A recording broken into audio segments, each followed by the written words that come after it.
아줌마는 집에서 살림이나 하셔. 군인 조카를 걱정하는 전화를 무시하고 막말을 퍼부은 대대장의 운명은 그 순간 끝났습니다.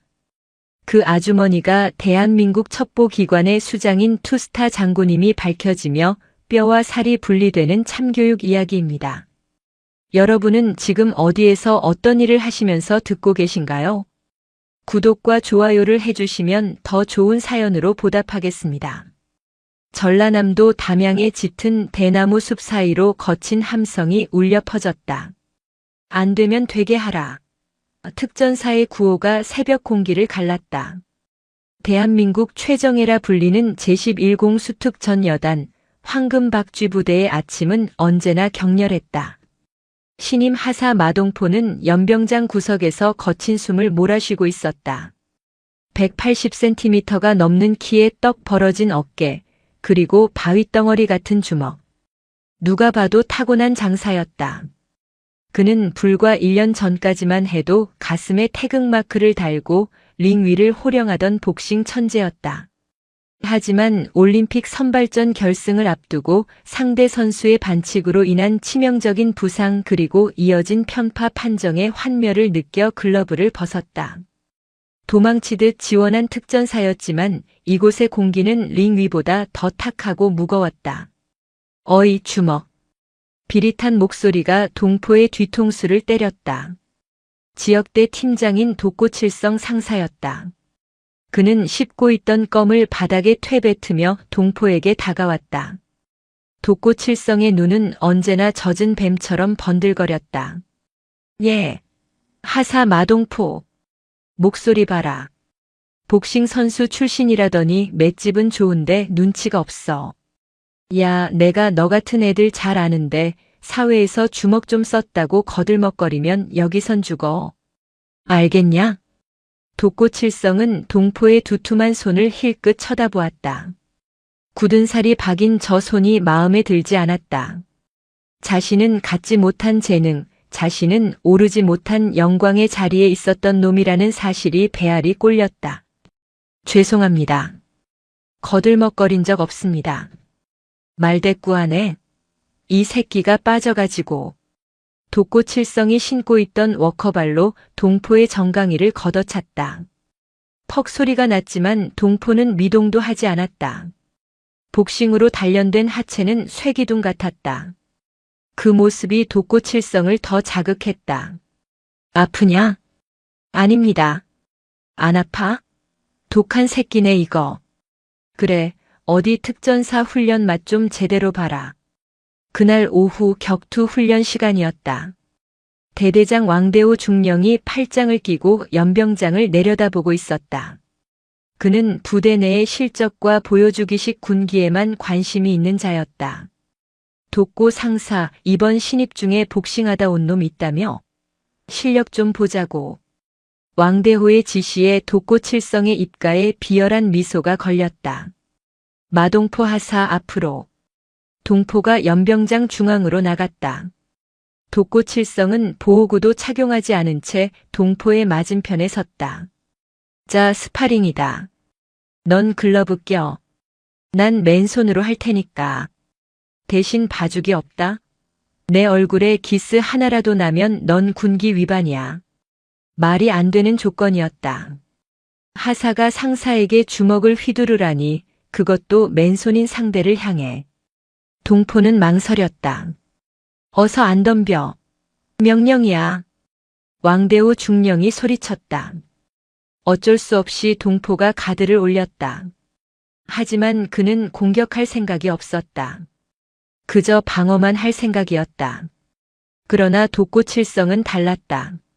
시작 신호와 함께 독고칠성은 동포의 복부를 걷어찼다. 룰이 없는 싸움이었다. 동포가 몸을 웅크리자 독고칠성의 주먹이 빗발쳤다.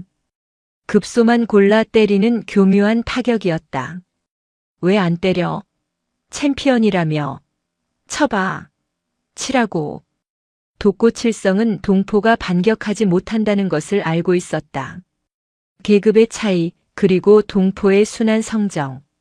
그것을 이용해 독고칠성은 합법적인 폭력을 행사했다. 동포의 입술이 터지고 코에서 피가 흘렀다. 그래도 동포는 주먹을 뻗지 않았다. 링 밖에서는 사람을 때리지 않겠다는 돌아가신 부모님과의 약속 때문이었다. 쯧쯧, 덩치값도 못하는구만. 왕대호 중령은 혀를 차며 자리를 떴다. 피투성이가 되어 쓰러진 동포를 내려다보며 독고칠성은 침을 뱉었다. 이게 특전사야 임마. 내 주먹은 여기선 그냥 쓰레기라고. 지옥은 담양의 대나무 숲처럼 빽빽하고 은밀하게 마동포를 조여왔다. 독고칠성의 괴롭힘은 단순한 구타를 넘어섰다. 그는 동포의 가장 소중한 것을 망가뜨리기로 작정했다. 바로 손이었다. 산악구보 훈련 날이었다. 독고칠성은 동포의 배낭에만 교묘하게 납덩이를 채워 넣었다. 남들보다 20kg은 더 무거운 군장이었다. 가파른 추월산을 오르며 동포의 허벅지는 터질 듯 부풀어 올랐고 숨은 턱 끝까지 차올랐다. 마하사 뒤처진다. 정신 안 차려? 독고칠성은 뒤에서 지휘봉으로 동포의 헬멧을 툭툭 쳤다. 정상에 도착했을 때 동포는 탈진하여 바닥에 쓰러졌다. 손이 후들거렸다. 일어나. 손이 심심해 보이네. 손가락 팔굽혀펴기 실시. 자갈이 깔린 거친 바닥이었다. 주먹도 손바닥도 아닌 손가락 끝으로 몸을 지탱하라는 명령이었다. 동포는 이를 악물고 엎드렸다. 5 손가락이 날카로운 돌에 찔려 비명을 질렀다. 하나, 둘, 하나, 둘. 100개가 넘어가자 손가락 관절이 비틀리기 시작했다. 복싱 선수에게 손은 생명이다. 미세한 감각과 관절의 탄력이 펀치의 질을 결정한다. 독고칠성은 그걸 알고 있었다. 어깨 더 내려. 자세 똑바로 안 해? 독고칠성은 군홧발로 동포의 손가락을 짓밟았다. 우두둑. 끔찍한 소리가 났다. 동포가 억눌린 신음을 토했다. 오른손 검지와 중지가 지시겨졌다. 어이쿠 미안. 발이 미끄러졌네. 근데 너 엄살이 심하다. 복싱 선수가 뼈 좀 삐끗한 거 가지고. 독고칠성은 웃고 있었다. 주위의 동료들은 고개를 돌렸다. 독고칠성의 보복이 두려워 아무도 나서지 못했다. 이것이 황금박쥐부대 3지역대의 침묵의 카르텔이었다. 저녁 점호가 끝나고 동포는 화장실 구석에서 퉁퉁 부어오른 손가락에 치약을 발랐다. 의무대에 가면 기록이 남고 기록이 남으면 독고칠성이 알게 된다. 그러면 더 큰 보복이 돌아올 것이 뻔했다. 고모. 보고 싶어요. 동포는 서울에 있는 고모 마영란을 떠올렸다. 어린 시절 부모님 장례식장에서 자신을 꼭 안아주며 이제 고모가 엄마고 아빠야. 누구든 너 건드려 고모한테 일러. 다 박살 내줄 테니까. 라고 말했던 강인한 분. 하지만 동포는 전화기를 들 수 없었다. 고모는 바쁜 군인이었다. 별 2개 소장이라는 높은 자리에 있는 분에게 고작 선임의 괴롭힘 때문에 징징거리는 못난 조카가 되고 싶지 않았다. 자신이 이겨내야 한다고 생각했다. 그것이 고모의 명예를 지키는 길이라 믿었다. 뭐하냐? 똥 싸면서 명상하냐? 화장실 문이 쾅 열리고 독고칠성이 들어왔다. 그는 동포의 손에 들린 치약을 보더니 킬킬거렸다. 민간요법이냐? 야, 내가 더 좋은 거 알려줄게. 독고칠성은 동포를 샤워장으로 끌고 갔다. 그리고 찬물을 틀어 동포의 머리 위로 쏟아부었다. 11월의 차가운 지하수가 동포의 체온을 앗아갔다. 정신이 맑아져야 뼈도 빨리 붙는 거야. 오늘 밤 여기서 정신통일하고 들어가라. 독고칠성은 샤워장에 불을 끄고 문을 잠갔다. 어둠과 한기, 그리고 물소리만이 남았다. 동포는 덜덜 떨며 구석에 웅크렸다. 망가진 손가락이 욱신거렸지만 마음의 상처가 더 깊게 패고 있었다. 겨울이 다가오면서 훈련 강도는 더욱 세졌다. 천리 행군을 앞두고 부대 전체가 날카로워져 있었다. 대대장 왕대호는 이번 훈련 성과로 자신의 진급을 확정 지으려 혈안이 되어 있었다.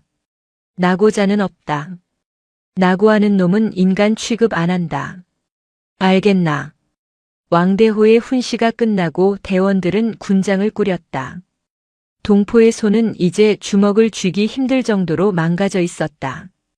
숟가락을 쥐는 것조차 고통스러웠지만 그는 티를 내지 않으려 애썼다. 행군 3일차. 비가 쏟아지기 시작했다. 진흙탕이 된 산길은 미끄러웠다. 동포는 불편한 손 때문에 중심을 잡기 힘들었다. 몇 번이나 넘어졌지만 다시 일어났다. 야, 마동포. 너 때문에 우리 팀 속도 늦어지잖아. 일부러 그러냐? 독고칠성은 틈만 나면 동포를 닥달했다. 휴식 시간 독고칠성은 동포를 불렀다. 너 손 아프다고 꾀병 부리는 거 다 알아. 복싱했다는 놈이 멘탈이 그 모양이니 금메달을 못 땄지. 내 부모님이 너 그러라고 가르쳤냐? 부모님 이야기. 그것은 동포의 영린이었다. 동포가 처음으로 고개를 들고 독고칠성을 노려보았다. 부모님 이야기는 하지 마십시오. 눈빛 봐라. 치겠다. 쳐봐. 쳐보라고.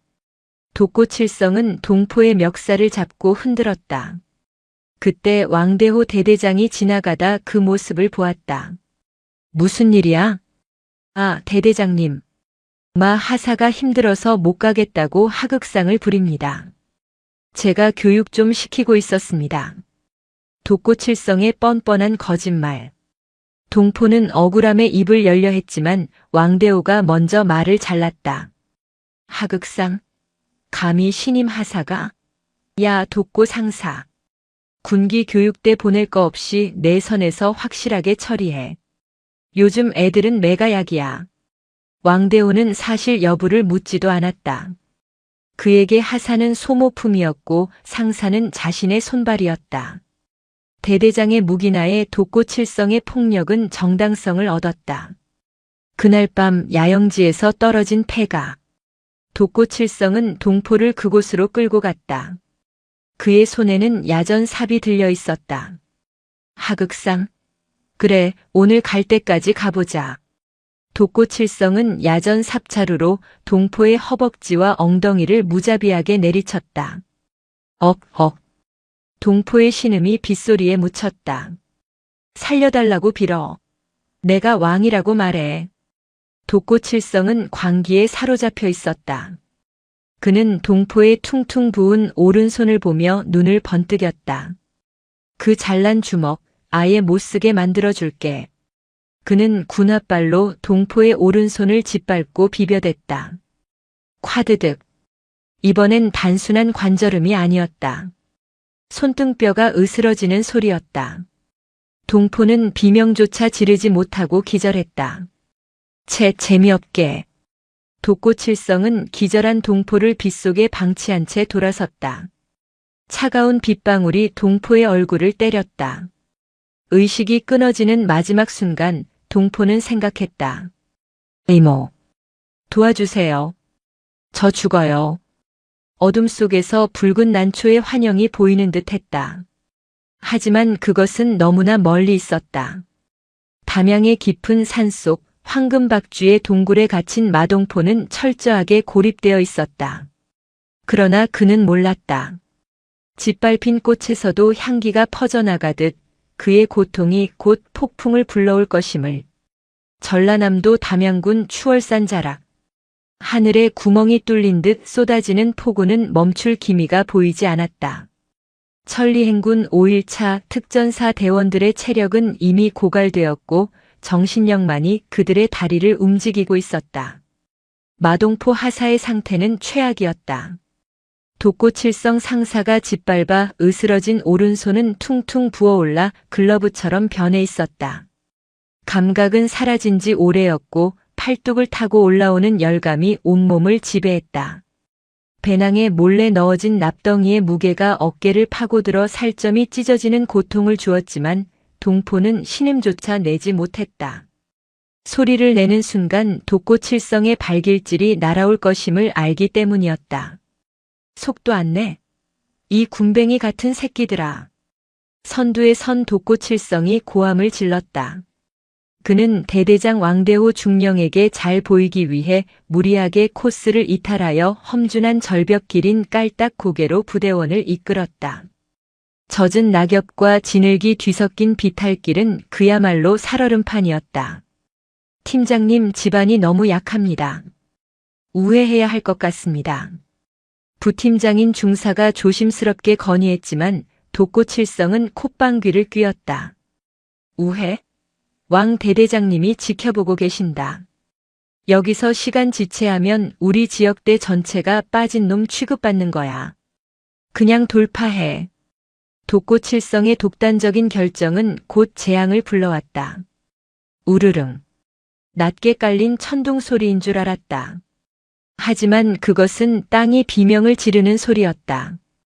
독고칠성이 딛고 있던 바위 아래의 흙이 빗물에 쓸려 내려가며 순식간에 무너져 내렸다. 독고칠성의 몸이 허공으로 붕 떴다. 그가 서 있던 곳이 절벽 아래로 꺼져버린 것이다. 팀장님. 대원들의 비명 속에 독고칠성은 흙더미와 함께 10m 아래로 굴러떨어졌다.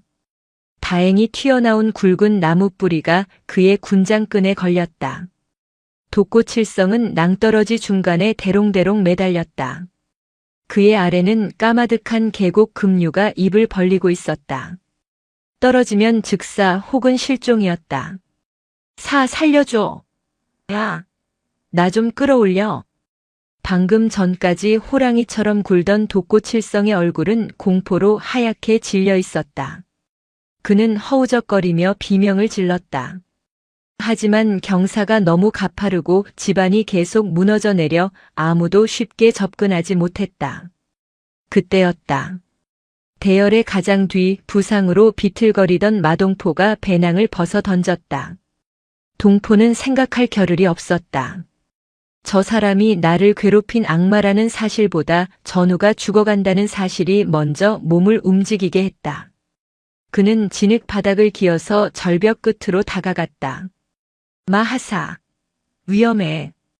동료들이 만류했지만 동포는 듣지 않았다. 그는 나무 뿌리를 지지대 삼아 몸을 날렸다. 밧줄도 없이 맨몸으로 미끄러져 내려가 독고칠성의 손목을 낚아챘다. 탁! 문제는 동포가 뻗은 손이 으스러진 오른손이라는 점이었다. 크악!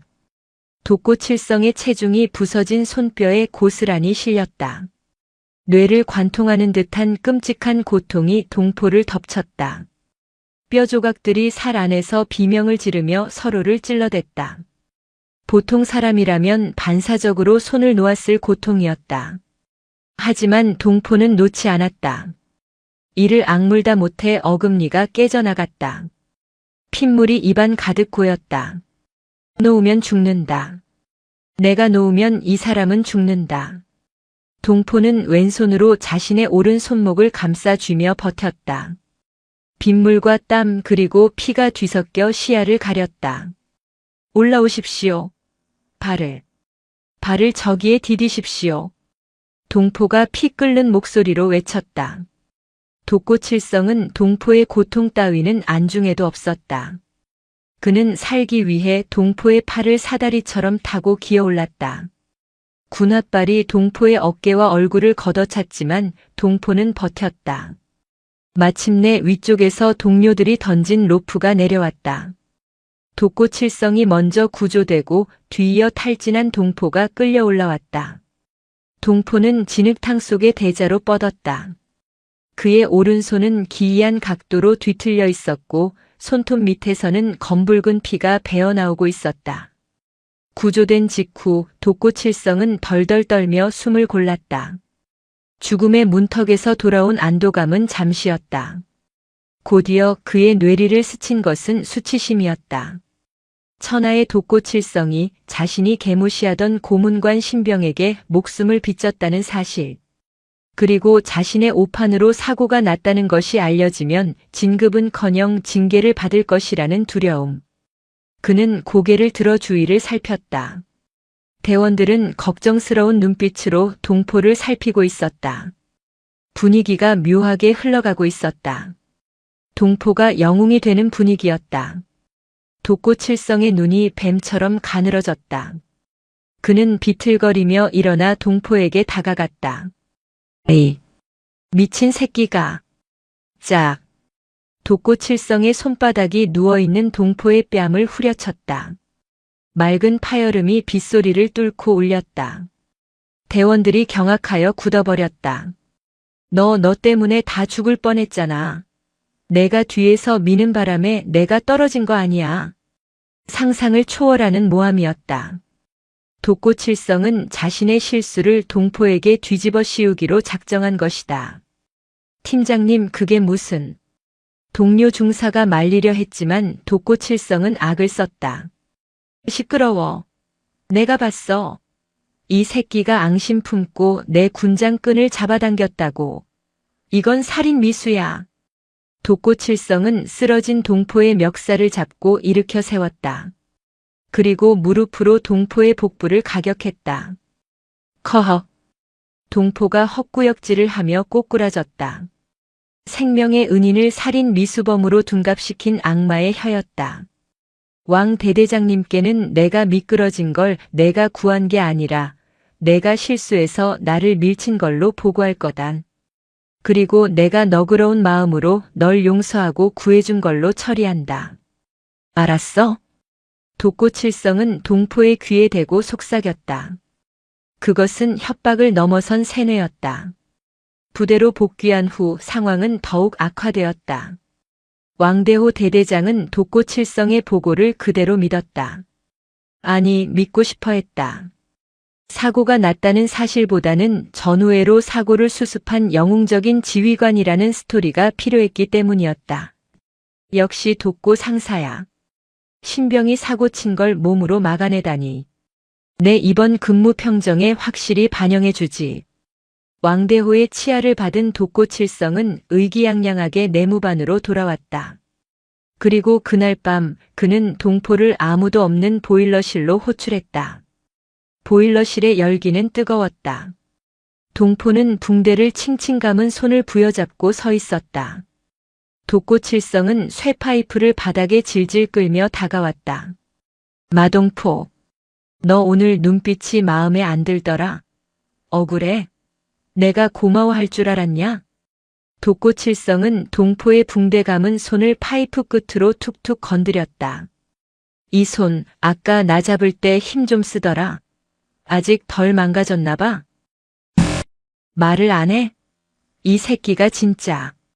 독고칠성은 갑자기 파이프를 휘둘러 동포의 허벅지를 가격했다. 동포가 비명을 지르며 바닥에 쓰러졌다. 대대장님이 그러시더라. 너 같은 놈은 정신교육이 필요하다고. 내가 널 위해서 특별히 교육해주는 거야. 독고칠성은 동포의 머리채를 잡고 보일러의 뜨거운 배관 쪽으로 밀어붙였다. 살려달라고 해봐. 제발 봐달라고 빌어보라고. 너네 부모가 그렇게 가르쳤냐? 맷집만 믿고 까불라고. 또다시 부모님 이야기였다. 동포의 눈에서 눈물이 흘러내렸다. 아픔 때문이 아니었다. 인간에 대한 환멸 그리고 지켜지지 않는 정의에 대한 절망 때문이었다. 그는 입술을 깨물어 피를 흘리며 침묵했다. 그 침묵이 독고칠성을 더욱 미치게 만들었다. 폭력은 밤새도록 이어졌다. 보일러실은 소리 없는 비명으로 가득 찼다. 지옥 같은 일주일이 지났다. 마동포는 사실상 감금 상태였다. 독고칠성은 동포가 외부와 접촉하는 것을 철저히 차단했다. 의무대도 가지 못하게 했고 PX 이용도 금지했다. 동포는 짐승처럼 막사구석에서 앓았다. 오른손은 이제 검붉게 변색되어 괴사가 의심될 정도였다. 열이 40도를 오르내렸다. 헛것이 보이기 시작했다. 이대로라면 죽는다. 죽어서 이 억울함을 영원히 묻어야 한다. 안 돼. 이대로 죽을 순 없어.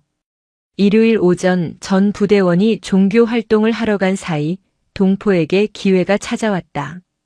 감시병 역할을 하던 후임이 잠시 자리를 비운 틈을 타 동포는 필사적으로 기어 행정반으로 향했다.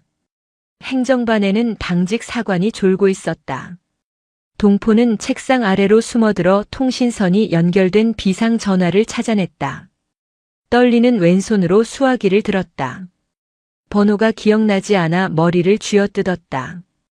흐릿한 의식 속에서 고모가 입대 전 적어주었던 비상 연락망 번호가 기적적으로 떠올랐다. 뚝. 신호가 갔다. 영겁 같은 시간이 흘렀다. 의정부 사령부입니다. 차분하고 지적인 여성의 목소리. 비서실이 아니었다. 휴일이라 고모가 직접 착신된 전화를 받은 모양이었다. 마영란 소장, 그녀의 목소리였다. 고모. 동포의 목소리는 갈라지고 쉬어 있었다. 은우구. 동포니? 너 동포 맞니? 마영란의 목소리 톤이 순식간에 바뀌었다. 늘 냉철하던 그녀였지만 조카의 목소리를 듣는 순간 직감적으로 무언가 잘못되었음을 느꼈다. 고모, 나 좀 살려줘요. 여기 담양이야. 특전사. 왜 그래? 무슨 일이야? 목소리가 왜 그래? 다쳤니? 손이 다 망가졌어. 그 사람들이 날 죽이려고 해. 억울해. 나 진짜 열심히 했는데. 동포는 아이처럼 울먹였다. 그 거대한 덩치의 특전사 요원이 수화기를 붙잡고 흐느꼈다. 대대장도, 팀장도, 다 한패야. 고모, 나 무서워. 의진정해. 뚝 그치고 잘 들어. 지금 거기 어디야? 내가 당장. 그때 행정반 문이 벌컥 열렸다. 종교 행사 점검을 마치고 돌아온 왕대호 대대장이었다. 그는 책상 아래 웅크리고 있는 동포를 발견했다. 뭐야? 마동포, 너 거기서 뭐해? 왕대호가 성큼성큼 다가와 동포의 손에서 수화기를 낚아챘다. 동포는 공포에 질려 뒷걸음질 쳤다. 이 새끼가 몰래 전화를 써?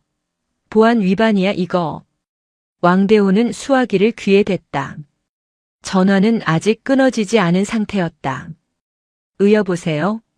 거기 누구입니까? 지금 내 조카한테 무슨 짓을 하는 겁니까? 수화기 너머로 마영란의 날선 목소리가 들려왔다. 하지만 왕대호는 상대가 누군지 알 턱이 없었다. 그저 여자의 목소리, 그것도 나이든 여자의 목소리라는 점에 꽂혔다. 그는 평소의 권위적인 태도로 비아냥거렸다. 아, 당신이 얘 고모요? 아주머니, 군대가 장난입니까? 다 큰 놈이 힘들다고 징징거리는 거 다 받아주니까 애가 이 모양 이 꼴인 거 아니오. 방금 뭐라고 했습니까? 아주머니? 마영란의 목소리가 영하 20도의 얼음장처럼 차가워졌다. 하지만 눈치 없는 왕대호는 기름을 부었다. 그래, 아주머니. 여기가 어디라고 감히 전화를 찌랴. 여자들이 집에서 살림이나 하지 군대 일에 감나라, 배나라 참견이야 재수없게. 애 교육 똑바로 시키쇼. 한 번만 더 전화하면 업무 방해로 고소할 테니까. 왕대호는 할 말을 다 했다는 듯이 전화를 쾅 끊어버렸다. 이 멍청한 놈이 어디서 고자질이야. 왕대호는 동포의 정강이를 걷어찼다. 그리고 당직 사관에게 소리쳤다. 이 새끼 영창 보낼 준비해. 보안 규정 위반에 지시 불이행으로 엮어. 당장 독방에 가둬. 동포는 헌병들에게 끌려나갔다. 절망이 그를 덮쳤다. 고모에게 연락은 닿았지만 대대장이 저렇게 막무가내로 끊어버렸으니 모든 게 끝났다고 생각했다. 고모가 아무리 높은 군인이라 해도 다른 부대 지휘관이 작정하고 무시하면 어쩔 수 없을 거라 여겼다. 하지만 그것은 동포의 착각이었다. 그리고 왕대호의 인생 최대의 실수였다. 서울 서초구 정보사령부 관저. 마영란 소장은 끊어진 수화기를 들고 멍하니 서 있지 않았다. 그녀는 천천히 수화기를 내려놓았다. 그녀의 입가에 묘한 미소가 번졌다. 그것은 살인 예고보다 더 무서운 붉은 난초가 도끼를 품을 때 짓는 미소였다. 아주머니, 살림이나 해라. 그녀는 작게 중얼거렸다. 그리고 집무실의 인터폰을 눌렀다. 정보감찰실장, 특수공작대장. 지금 즉시 내 방으로. 잠시 후 대한민국 최고의 인간 병기들이 그녀의 앞에 도열했다. 코드 레드 발령이다.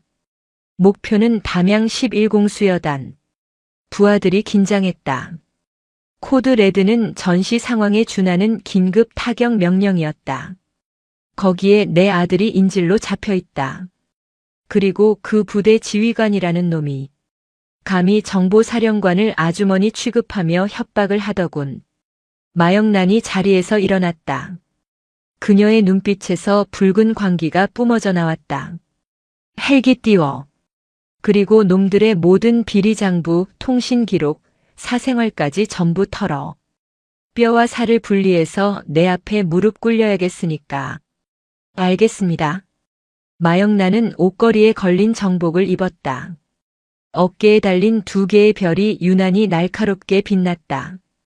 왕대호. 내 놈이 건드린 게 징징거리는 신병의 이모가 아니라 대한민국 정보기관의 수장이라는 걸 뼈저리게 후회하게 해주마. 헬기의 로터 소리가 서울의 하늘을 찢었다. 붉은 난초의 향기가 담양을 향해 죽음의 그림자를 들이우며 날아가고 있었다. 폭풍은 이제 시작이었다. 전라남도 담양 11공수특 전여단 위병소. 일요일 오후의 나른한 햇살이 대나무 숲을 비추고 있었다. 평화로워 보이는 겉모습과 달리 부대 안쪽 영창 독방에는 한 청년이 신음조차 내지 못한 채 죽어가고 있었고, 대대장실에서는 왕대호 중령이 믹스 커피를 휘저으며 콧노래를 부르고 있었다. 쳇, 어디서 굴러먹던 아줌마가 감히 대대장한테 훈수질이야. 요즘은 개나 소나 민원을 넣는다니까. 왕대호는 아까 걸려온 전화를 그저 극성맞은 학부모의 항해 정도로 치부했다. 그는 자신의 권력이 이 담양 골짜기 안에서는 절대적이라 믿었다. 하지만 그의 착각이 깨지는 데는 그리 오랜 시간이 걸리지 않았다. 두두두두두두. 처음엔 멀리서 들려오는 천둥 소리인 줄 알았다. 하지만 소리는 급격히 커졌다. 대나무 숲이 거칠게 흔들리고 연병장의 흙먼지가 회오리 바람처럼 솟구쳤다. 유리창이 덜덜 떨리기 시작했다. 뭐야? 무슨 일이야? 왕대호가 놀라 창문으로 달려갔다.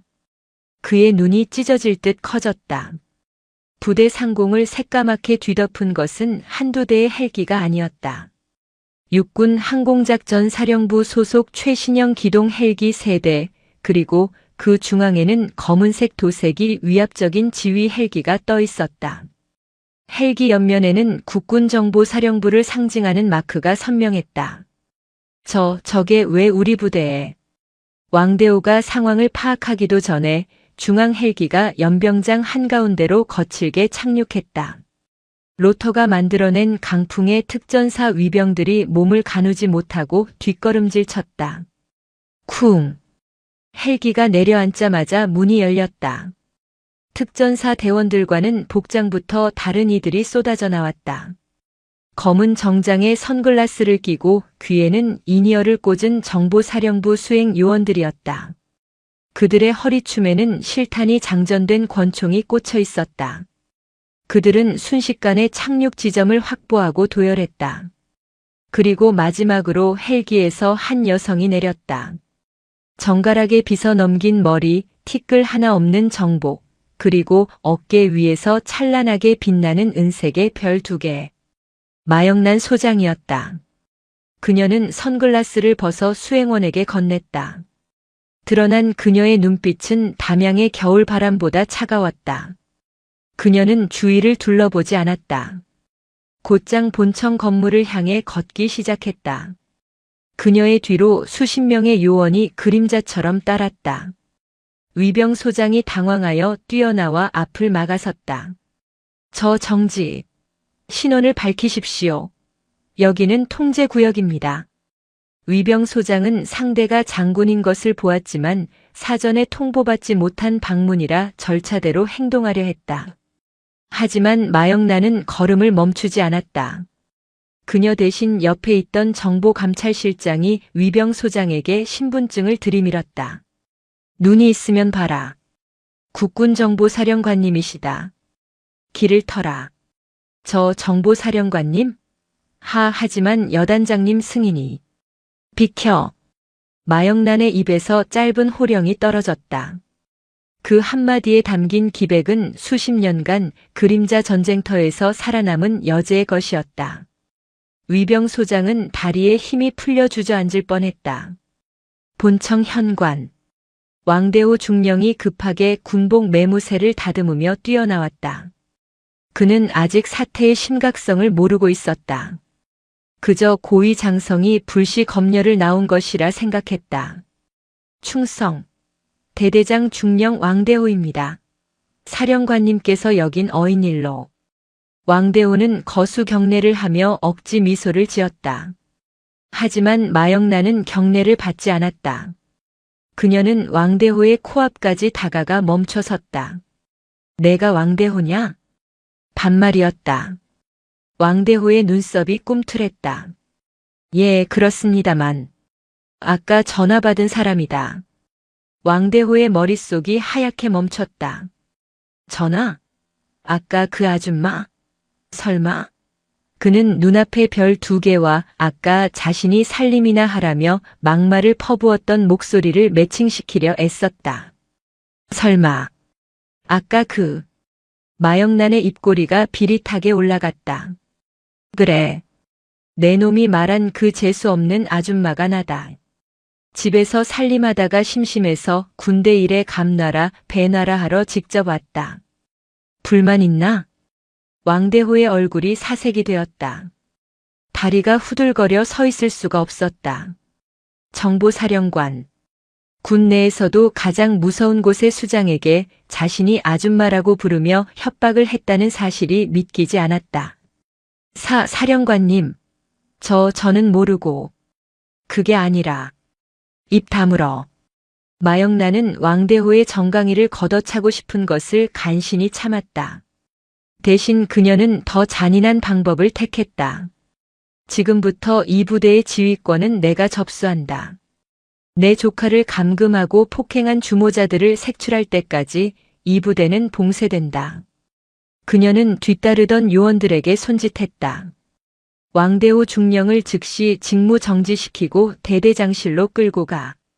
그리고 부대 내 모든 통신망 차단해. 쥐새끼 한 마리도 밖으로 연락 못하게 해. 예. 요원들이 왕대호의 양팔을 꺾어 제압했다. 이거나. 내가 대대장이야. 여단장님께 연락해. 으악.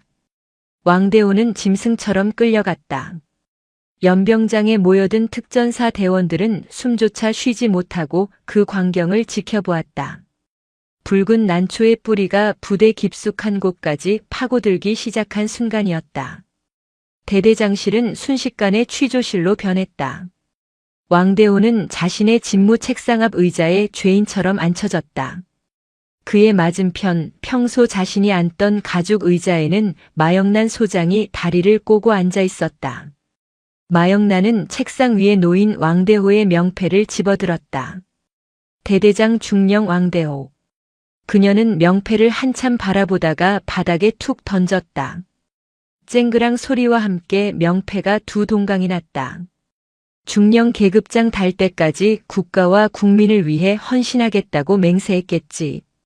그런데 고작 한다는 짓이 부하 괴롭히고 그거 덮으려고 은폐하고 상급자에게 막말하는 거냐? 사령관님. 오해입니다. 저는 정말 몰랐습니다. 그 녀석이 사령관님 조카인 줄 알았더라면. 왕대호는 억울하다는 듯 변명했다. 하지만 그 변명이 마영란의 화를 돋우었다. 조카인 줄 알았으면? 내 조카면 잘해주고 힘없는 집 자식이면 짓밟아도 된다는 거냐? 내놈 머릿속에는 계급과 배경밖에 없지. 마영란은 품에서 녹음기 하나를 꺼냈다. 정보사령부의 감청 기술로 확보한 통화 기록이었다. 아주머니, 여기가 어디라고 감히 전화를 찌랴. 여자들이 집에서 살림이나 하지. 왕대호의 목소리가 적나라하게 흘러나왔다. 왕대호는 쥐구멍이라도 찾고 싶은 심정이었다. 아주머니 소리 들으니까 기분이 참 묘하더군. 내가 군 생활 30년 하면서 별의별 소리를 다 들어봤지만 살림이나 하라는 소리는 처음이었어. 덕분에 아주 신선했네. 마영란은 책상을 주먹으로 쾅 내리쳤다. 내가 무시한 그 여자가 내 목숨줄을 쥐고 있는 상관이다. 군형법상 상관 모욕죄가 얼마나 무거운지 아나? 게다가 직권남용, 가혹행위 방조, 허위 보고까지. 넌 군복만 벗는 게 아니라 감옥에서 썩게 될 거다. 왕대호가 의자에서 미끄러져 내려와 바닥에 무릎을 꿇었다. 잘못했습니다. 한 번만 살려주십시오. 제 처자식을 봐서라도. 내 처자식? 내 조카는 부모도 없이 나 하나 믿고 살았어. 그런 애를 내 놈들이 지옥으로 밀어넣었어. 이제 와서 가족 타령하지 마. 역겨우니까. 마영란은 요원들에게 눈짓했다. 이 자식 치워. 꼴도 보기 싫다. 그리고 이 부대 작전과장, 행정관 다 불러들여.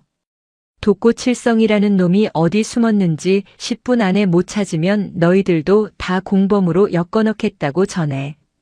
왕대호가 개처럼 끌려나간 뒤 마영란은 잠시 눈을 감고 호흡을 가다듬었다. 손이 부들부들 떨렸다. 분노 때문만이 아니었다. 조카가 겪었을 고통을 생각하니 가슴이 미어지는 것 같았다. 그때 감찰실장이 들어와 보고했다. 사령관님, 마동포 하사의 위치를 파악했습니다. 영창 독방에 있다고 합니다. 그리고 상태가 좋지 않습니다. 마영란의 눈이 번쩍 뜨였다. 안내해. 그녀는 자리에서 벌떡 일어났다. 이제 진짜 악마를 잡으러 갈 시간이었다. 그리고 그 무엇보다 소중한 내 새끼를 품에 안아야 했다. 부대 가장 구석진 곳에 위치한 영창. 습기와 한기가 감도는 그곳은 사람을 가두는 곳이 아니라 짐승을 가두는 우리 같았다. 마영란은 좁은 복도를 걸어 들어갔다. 구둣발 소리가 울릴 때마다 헌병들이 고개를 숙였다. 가장 안쪽 빛 한 줄기 들어오지 않는 독방 문 앞에 멈췄다. 열어. 헌병이 떨리는 손으로 자물쇠를 땄다. 끼익, 녹슨 철문이 열렸다. 독한 냄새가 코를 찔렀다. 곰팡이 냄새, 피 냄새, 그리고 오물 냄새. 마영란은 손수건으로 코를 막지 않았다. 그 냄새조차 조카가 견뎌낸 고통의 일부였기 때문이다. 어둠 속에 누군가 웅크리고 있었다. 180cm가 넘는 거구였지만 지금은 너무나 작고 초라해 보였다. 동포야. 마영란이 불렀다. 웅크린 형체가 움찔했다. 고모. 동포가 고개를 들었다. 터진 입술, 퉁퉁 부은 눈, 그리고 흙투성이가 된 얼굴. 하지만 마영란의 시선은 곧장 그의 오른손으로 향했다. 그것은 손이라고 부르기 힘들었다. 퉁퉁 부어올라 보라색으로 변색되었고 손가락들은 기이한 방향으로 꺾여 있었다. 붕대는 피와 진물로 얼룩져 굳어 있었다. 핵주먹이라 불리며 올림픽을 꿈꾸던 그 자랑스러운 손이 이렇게 처참하게 망가져 있었다. 아! 마영란은 비명을 삼키며 무너져 내렸다. 그녀는 바닥에 무릎을 꿇고 조카를 끌어안았다. 미안해. 고모가 미안해. 내가 널 여기 보내는 게 아니었는데. 고모. 나 진짜 안 했어. 내가 민 거 아니야. 내가 구했어. 동포는 고모의 품에 안겨서도 억울함을 토해냈다.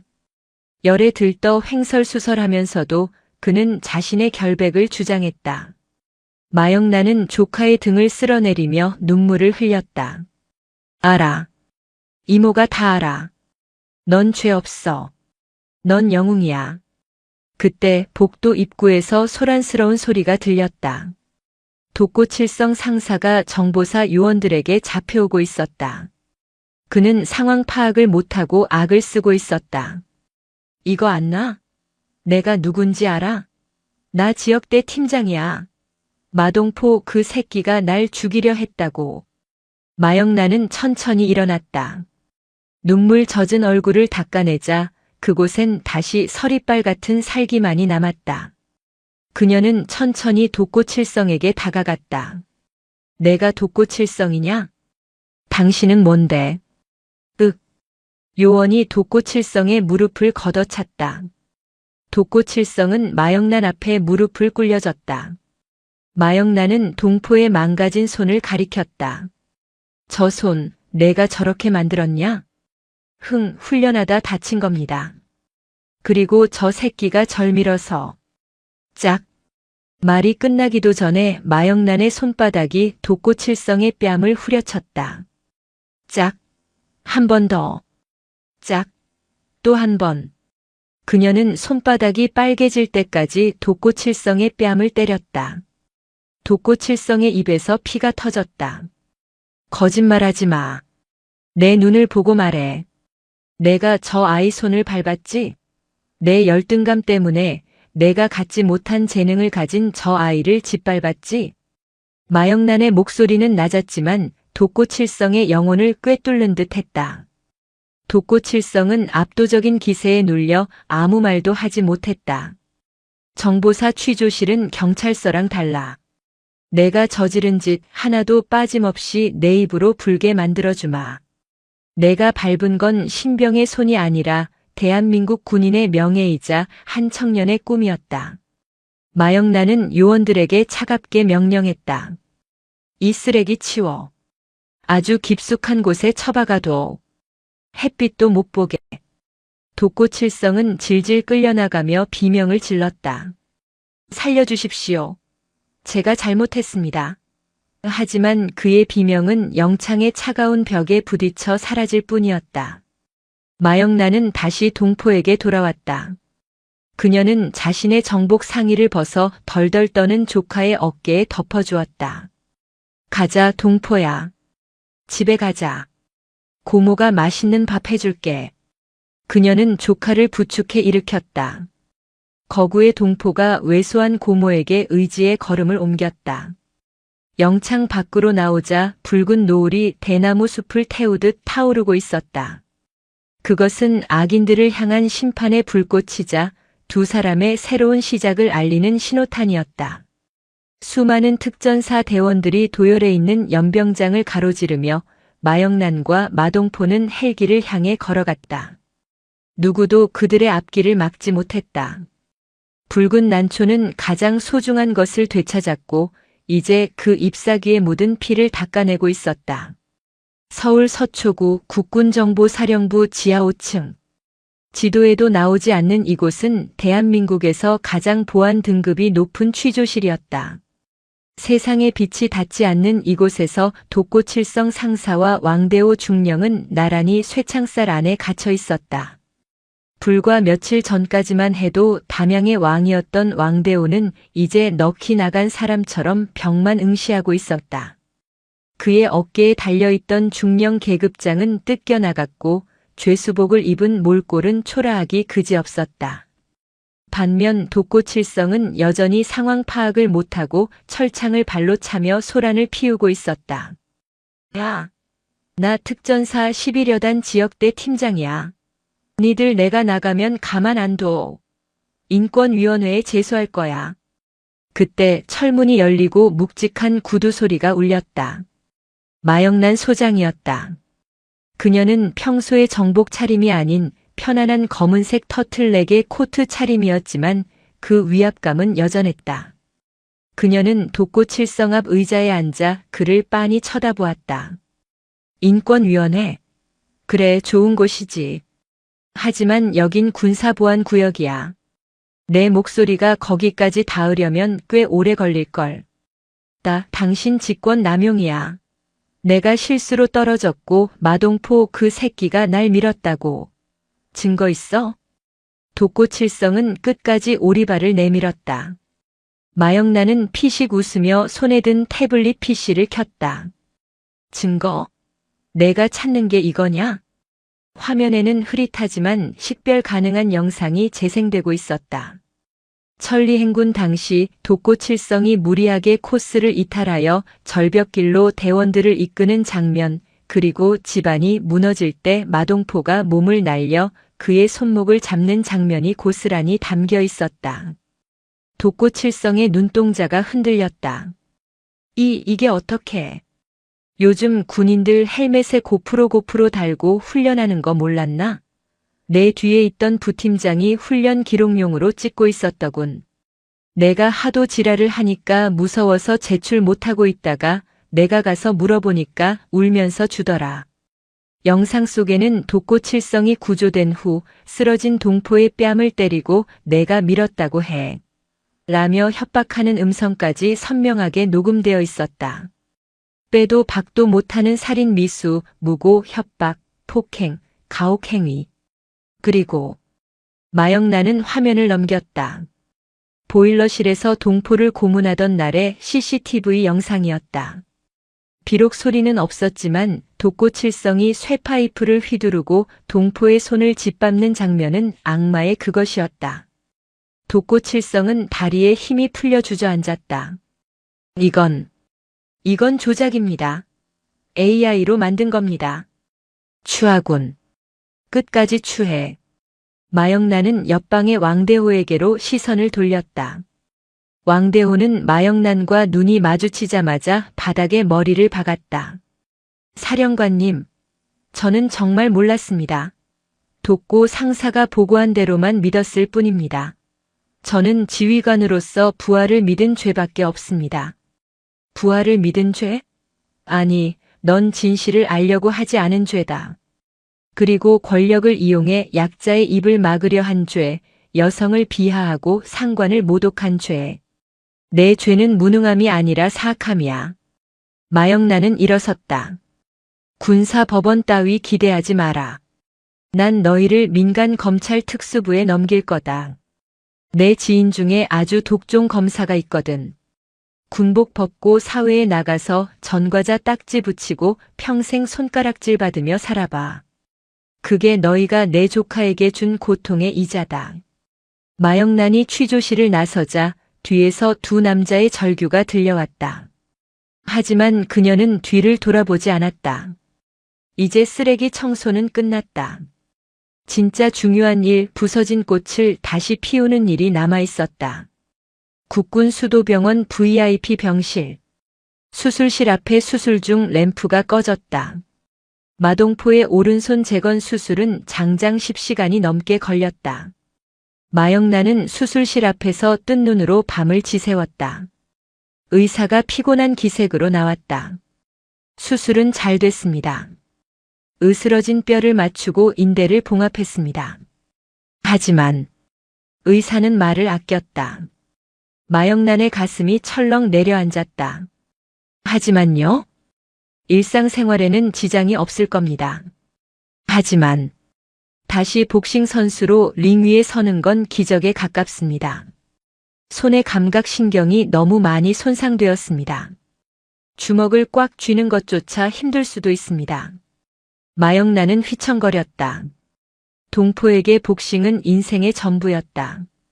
부모님을 잃은 슬픔을 주먹질로 이겨냈던 아이였다. 병실로 옮겨진 동포는 며칠 뒤 깨어났다. 자신의 오른손을 칭칭 감은 붕대를 보며 동포는 멍하니 있었다. 마영란은 차마 의사의 말을 전할 수가 없었다. 동포야, 수술 잘 됐대. 밥 잘 먹고 재활하면 금방 나을 거야. 하지만 동포는 알고 있었다. 자신의 손이 예전 같지 않다는 것을. 물컵 하나를 집으려 해도 손이 덜덜 떨렸고 힘이 들어가지 않아 떨어뜨리기 일쑤였다. 어느 날 밤 마영란은 병실 문 밖에서 동포의 흐느끼는 소리를 들었다. 동포는 이불을 뒤집어 쓰고 떨리는 왼손으로 오른손을 감싸 쥐고 울고 있었다. 엄마, 아빠, 나 이제 어떡해요? 나 이제 아무것도 못해요. 마영란은 입을 틀어막고 소리 없이 울었다. 자신이 너무 늦게 가서 조금만 더 일찍 갔더라면 저 손을 지킬 수 있었을 텐데. 죄책감이 가슴을 후벼 팠다.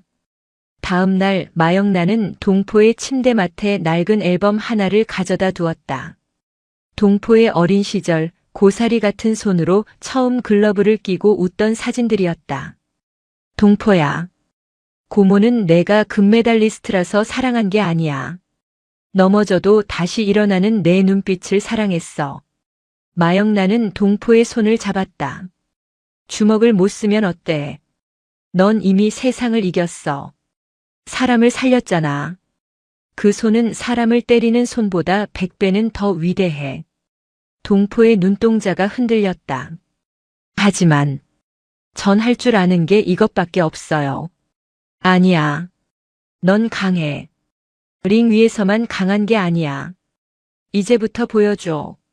마동포가 얼마나 강한 사람인지. 재활하자. 고모가 도울게.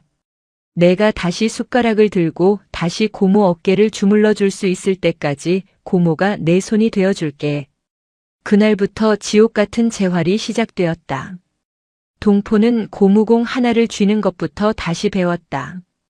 땀이 비 오듯 쏟아지고 손이 찢어질 듯 아팠지만 그는 포기하지 않았다.